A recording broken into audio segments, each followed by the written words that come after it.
Hi mga kabebang! Ako ay may chika sa inyo. Kwentuhan muna tayo for the meantime. Alam niyo baga, ako sinipag magluto.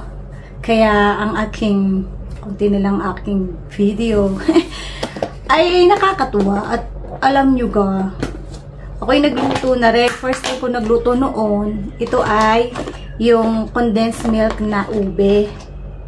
Yung una kong luto noon, na-post ko yun sa aking picture lang. Matigas, na-over kasi siya sa luto. Dapat pala hindi masyadong malagkit na malagkit.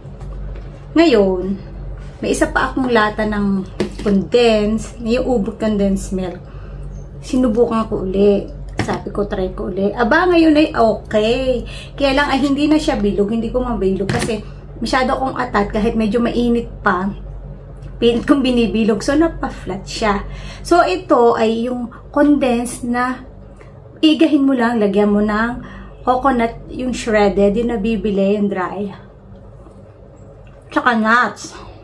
Ay, ang sarap. Syrup. Kano.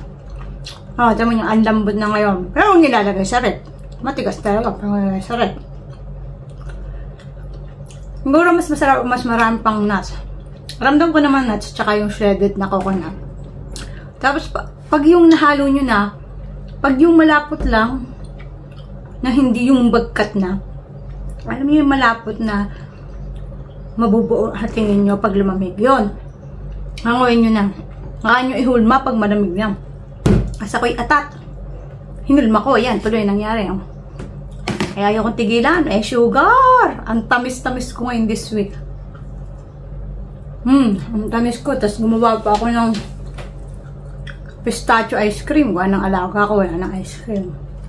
Ay, tinik naman ko. Ay, Diyos ko, Lord. Ay, ang harap. Yan, pakikita ko yung video. Yan. Kumain na rin ako. At ito nga. Tapos may isa pa. Mahaba ng kwento ko. Yung itlog, dati, nagluto ako ng itlog, yung nilagang itlog na, yung Korean ba, na street food. Ay, may mas masarap na luto doon. Yun kasi parang nakakasuya. Kasi yung parang naka-marinate, ganun. Ito, hindi. Igasin nyo yung itlog, yung nilagang itlog, igisan nyo. Lagyan nyo yung sibuyas bawang. Hindi ko nga nalagyan ng luya. Dapat may luya yun. Tsaka yung dahon ng, yung murang dahon ng sibuyas. Hindi ko na nilagyan, wala ako nun. Kasi important sa sibuyas bawang. Tapos lagyan nyo lang ng pampaanghang. Hindi ako masyado sa maanghang, kaya konti lang.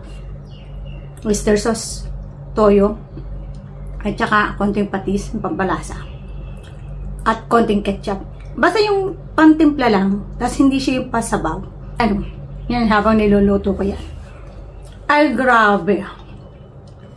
Yummy. Yummy talaga. So, yun yung isa kong kwento. Ay, ang haba na ng aking kwento. Ay, baka ako'y magsawa na. Ay, mamaya, meron na lang akong kwento. Basta yun, ay try nyo yung itlog. Ayan yung itlog yan, at saka ito. Ay, may susunod, dadamihan ko ang shredded na coconut, halabas at sa loob, at saka nuts. Ngayon lang, mga kabebang. Hindi ako makapagawa ng content. Kaya ito na lang ang content ko. Bye! Yummy!